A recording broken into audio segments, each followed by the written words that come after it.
농사라는 것이 참 신기합니다. 저는 농사를 거의 지어보지 않았습니다. 그런데 이게 아주 작은 씨앗이 어떻게 싹이 나고, 그리고 싹이 난 것이 자라서 하나가 아니고 정말 많은, 한 씨앗이 많은 작물을 만들어내는 것을 보면 신기하지 않을 수 없습니다.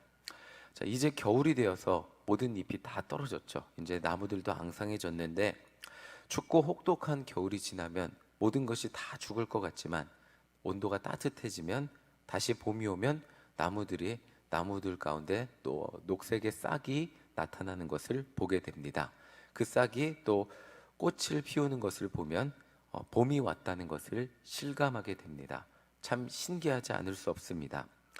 농사를 지으시는 분들은 농사를 지으며 많은 노력을 하지만 결국 적당한 온도와 날씨, 적당한 햇빛과 비가 내려주지 않으면 농사라는 것은 결국 좋은 결과를 얻을 수 없다는 것을 알게 됩니다. 사실 농사의 결과물은 내 노력보다 하늘과 땅에 달려있는 경우들이 많이 있습니다. 예수님의 하나님의 나라는 마치 사람이 씨를 땅에 뿌림 같다고 말씀을 하십니다.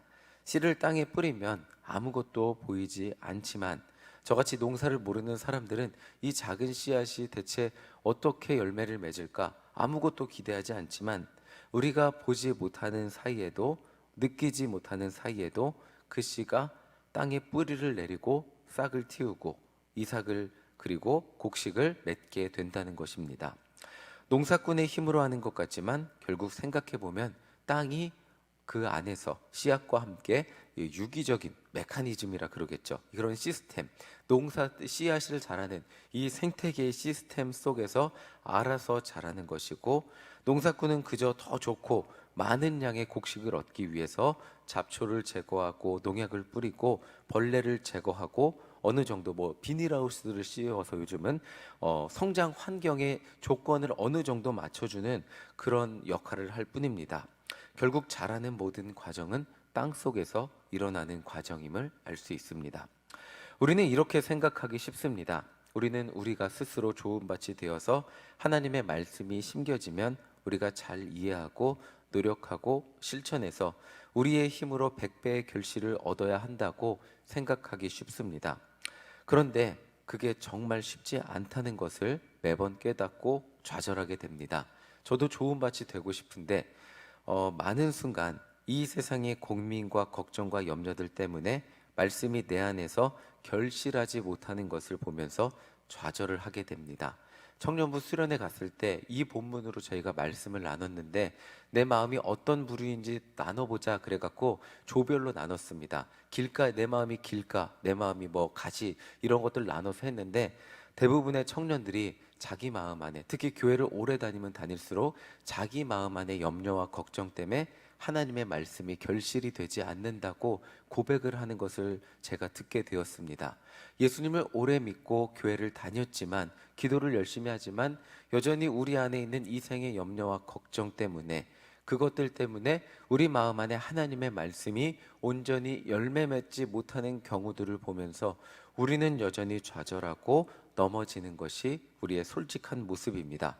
어제 새벽 시간에 기도했지만 어제 하루 동안 우리는 하나님의 말씀을 가진 믿음보다 세상의 현실에 보이는 현실 가운데 좌절하고 낙심하고 현실을 판단하며 원망하고 불평했던 것이 우리의 현실에 가까운 믿음일 것입니다.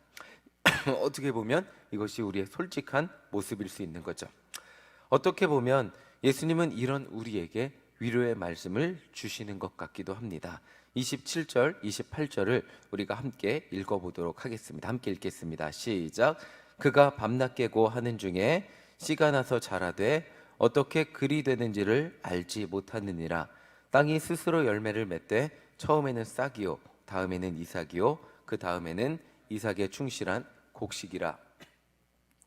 땅이 스스로 열매 맺는 것은 땅이 어떤 노력을 하는 것이 아닙니다. 땅이 그 안에서 그냥 어떤 노력을 해서 더 좋은 게 맺혀지는 게 아니라, 땅이라는 곳에 씨앗이 들어왔을 때 그 씨앗이 열매 맺도록 그냥 그렇게 되어 있다는 것입니다. 땅에 심겨지면 자동적으로 열매를 맺게 되어 있는 것입니다. 우리는 그 과정을 눈으로 보지 못하지만 때로는 느끼지 못하지만 땅에 심겨졌다는 이유만으로 우리가 보지 못하는 그 순간에도 자라고 있고 결국 그것이 열매를 맺게 된다는 것입니다. 그 예를 36절, 37절에서 우리는 함께 찾아보도록 하겠습니다. 36절, 37절 함께 읽어보겠습니다. 시작. 그들이 무리를 떠나 예수를 배에 계신 그대로 모시고 가매 다른 배들도 함께 가더니 큰 광풍이 일어나며 물결이 배에 부딪혀 들어와 배에 가득하게 되었더라.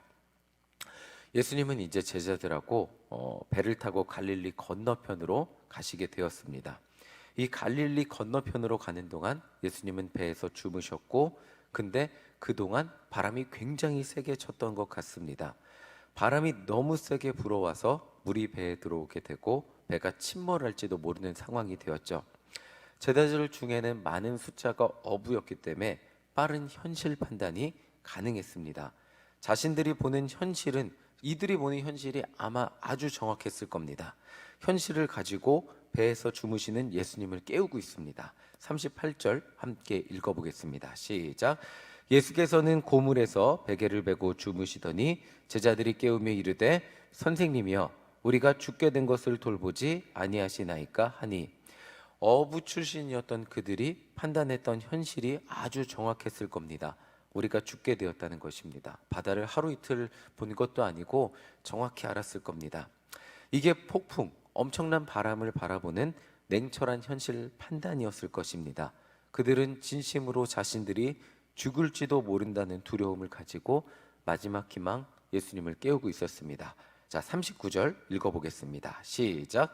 예수께서 깨어 바람을 꾸짖으시며 바다더러 이르시되 잠잠하라 고요하라 하시니 바람이 그치고 아주 잔잔하여 지더라.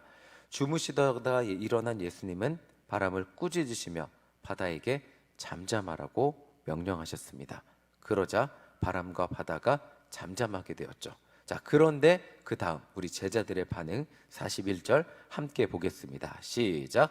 그들이 심히 두려워하여 서로 말하되 그가 누구이기에 바람과 바다도 순종하는가 하였더라.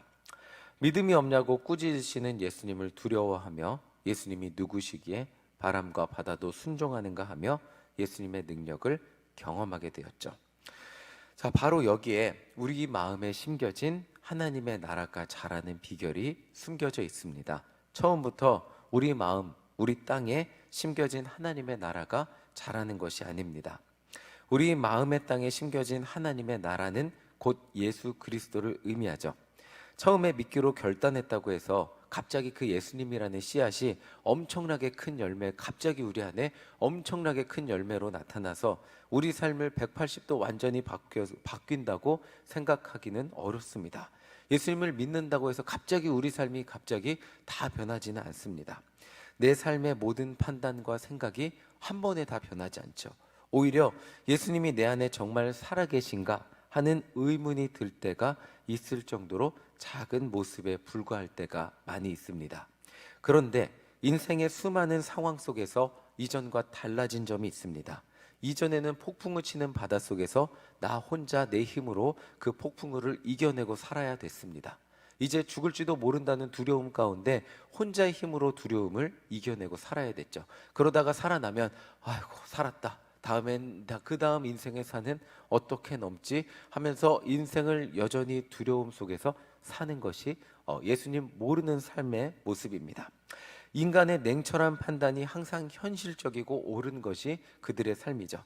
그런데 이제는 이 냉철한 판단 한가운데 예수님이 주무시고 계신다는 것입니다.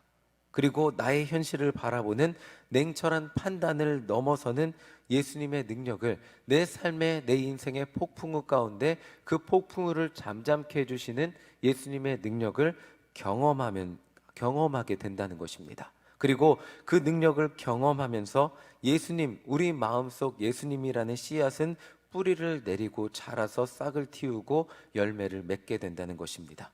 처음에는 그 존재감을 알 수 없죠. 예수님이 진짜 내 삶에 계신가? 예수님이라는 분이 진짜 내 삶에 역사하시는가? 예수님이 진짜 내 마음의 주인이신가? 예수님이 살아계시는 기는 한 건가?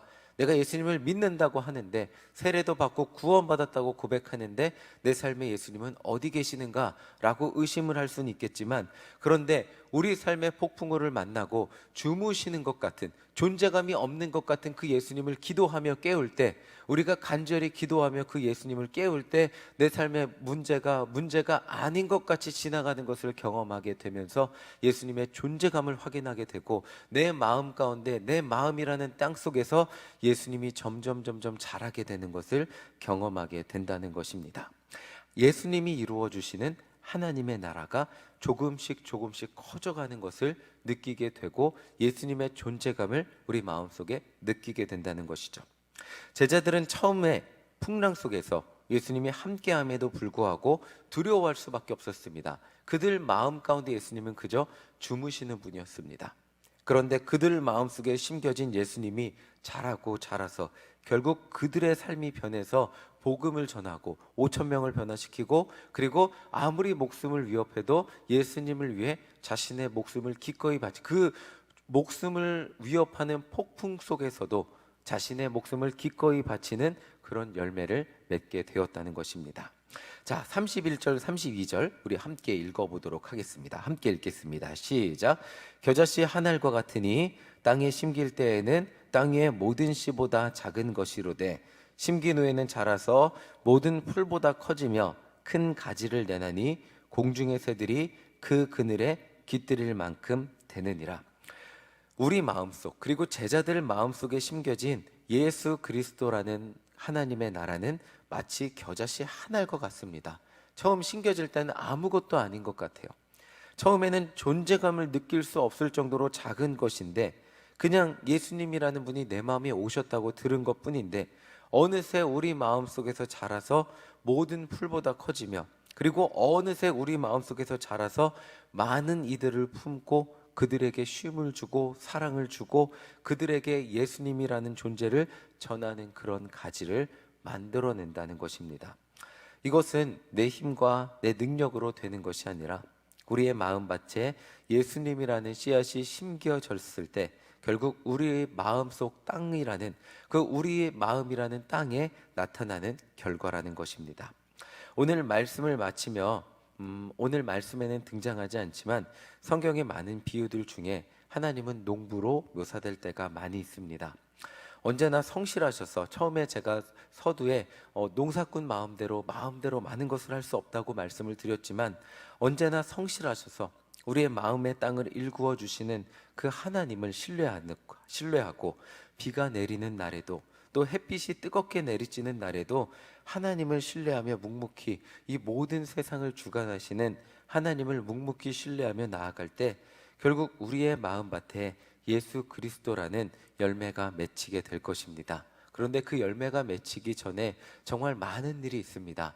우리나라처럼 때로는 태풍이 올라오기도 할 것이고요, 비가 너무 많이 내리기도 할 것이고, 어떤 날은 햇빛이 너무 세서 비가 내리지 않아서 대체 언제 비가 내리나 걱정과 염려가 되는 순간들도 있을 것입니다. 그런데 중요한 것은 우리 마음 가운데 예수 그리스도라는 씨앗이 있다는 것이고, 그런데 중요한 것은 우리 마음밭이라는 그 땅 가운데 그 수 없이 많이 자라나는 잡초들을 제거해 주시는 분이 계시다는 것입니다. 그분이 성령님이시고, 우리가 기도할 때 우리 마음 안에 수 없이 자라나는 염려와 걱정, 이 생의 수많은 염려들을 가지치게 해주시는 성령님을 의지하며 기도할 때 결국 우리 삶 가운데 자라게 되시는 분이 예수 그리스도라는 것입니다. 복음이라는 열매를 맺고 많은 이들에게 복음의 그늘이 되어 그들에게 진정한 삶의 희망과 능력 되시는 예수님을 전하며 살게 되는 것, 그것이 우리가 하나님 안에서 하나님을 의지하며 살아갈 때 얻게 되는 우리 삶의 비전이 될 것입니다. 이 모든 것이 하나님이 우리 안에 이루어 주실 일들임을 기억하며 오늘도 하나님 한 분을 신뢰하며 기도하는, 그래서 정말 날이 좋아도 날이 좋지 않아도 기도하며 하나님을 찾는 우리 모두가 되시기를 간절히 소망합니다. 결국 우리는 날이 좋아도 날이 좋지 않아도 복음을 전하는 하나님의 자녀가 될 것입니다. 내 마음밭이 좋아서 그런 것이 아니라 내 마음에는 여전히 돌이 있지만, 내 마음에는 여전히 가시가 자라고 있지만, 내 마음에는 여전히 염려와 걱정이 있지만, 그것들을 돌을 하나씩 해서 밖으로 빼내주시고 염려와 걱정이라는 잡초들을 다 잘라주시는 하나님이라는 농부가 계시기에, 그분을 신뢰하며 기도하는 우리 모두가 되시기를 간절히 소망합니다. 오늘 기도할 때 정말 우리 안에 자라나게 되는 것은 예수 그리스도라는 것을 믿으며 기도하며 우리 마음속 점점 커져가는 예수님을 의지하는 우리 모두가 되시기를 간절히 소망합니다. 이 시간 찬송가 370